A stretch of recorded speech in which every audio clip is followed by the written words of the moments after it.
Herkese merhaba arkadaşlar, kanalımıza hoş geldiniz. Mert Ramazan Demir'in doktor abisi gündem oldu.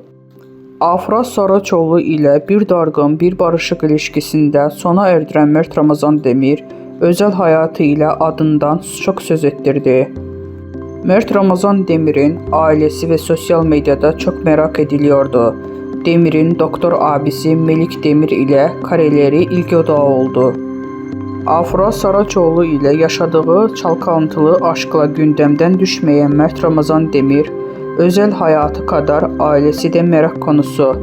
Ünlü oyuncunun doktor abisi Melik Demir ile verdiği post sosyal medyada ilgi odağı oldu. Son olarak Yalı Çapkını dizisinden rol alan Mert Ramazan Demir, kendisi gibi oyuncu olan Afra Saraçoğlu ile yaşadığı inişikli çıkışlı ilişkileriyle sık sık gündeme geliyordu. Ayrılık, barışma, kıskançlık krizleri ve ihanet iddialarıyla çalkantılı bir ilişki yaşayan ikili bir kez daha ayrıldı.